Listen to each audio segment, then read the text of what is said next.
श्री स्वामी समर्थ. जय जय स्वामी समर्थ. सन 2025ची सांगता होत आहे.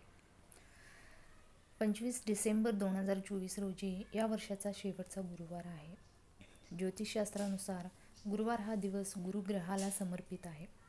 तर भारतीय परंपरामध्ये गुरुवार हा दिवस दत्तगुरूंना समर्पित असून या दिवशी दत्तावतारांचेही विशेष पूजन केले जाते. दत्तावतार असलेल्या ब्रह्मांड नायक स्वामी समर्थ महाराजांची गुरुवारी विशेष सेवा केली जाते. कोट्यावधी भाविक न चुकता नित्य नेमाने गुरुवारी स्वामी सेवा करत असतात. श्री स्वामी समर्थाचा नामोच्चार केला तरी एक विश्वास, चैतन्य आणि आनंद मिळतो, असा अनेकांचा अनुभव आहे.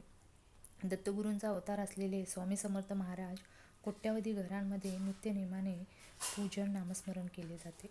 अनेक विधी ठिकाणी स्वामी समर्थ महाराजांचे मठ आहेत. या स्वामींच्या मठात जाऊन हजारो भाविक दर्शन घेतात. स्वामी समर्थ महाराजांसमोर नतमस्तक होतात. अशक्य ही शक्य करतील स्वामी, अशी भाविकांची श्रद्धा आहे.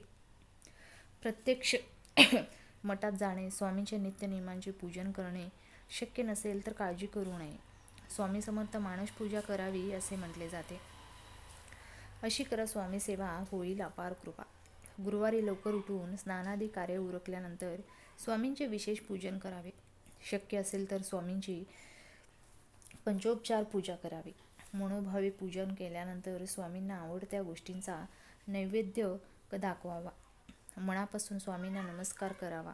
स्वामींच्या प्रसादाचे सर्वांना वाटप करावे. तसेच स्वामी मंत्राचा यथाशक्ती जप करावा. स्वामी स्तोत्रांचे पठण करावे. हजारो भाविक आपल्या पद्धतीने स्वामी सेवा करत असतात, ती तशीच सुरू ठेवावी. त्यात खंड न पडणार नाही याची अधिकाधिक काळजी घ्यावी. आजच्या धकाधकीच्या जीवनात मनात असले तरी मनासारखी स्वामी सेवा करता येतेच असे नाही. अशा वेळी स्वामींचे मनापासून नामस्मरण करावे. जेव्हा शक्य होईल तेव्हा कंटाळ न करता आवर्जून स्वामी सेवा करावी. स्वामी महाराज मनातील भाव पाहतात, त्यामुळे सेवा निर्मळ मनाने करावे. अशी सेवा स्वामींच्या चरणी रुजू होते, अशी अनेकांची भावना आहे.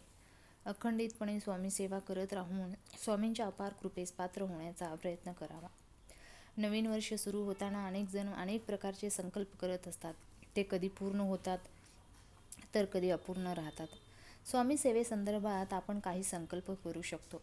त्यासाठी सर्वात पहिल्यांदा स्वामीवर विश्वास ठेवायला हवा. विश्वास असेल तरच आपली सेवा, प्रार्थना, पूजन यांना गुरुबल मिळते. आपण अखंडितपणे स्वामी सेवा करत आहोत पण आपल्याला अपेक्षित फळ मिळत नाही, अशी भावना होत असली तरी धीर धरावा. स्वामीवर अढळ श्रद्धा ठेवावी. विश्वास वृद्धिंगत करावा. दर गुरुवारी आपल्या हातून काही ना काही स्वामींची सेवा होईल असे पाहावे.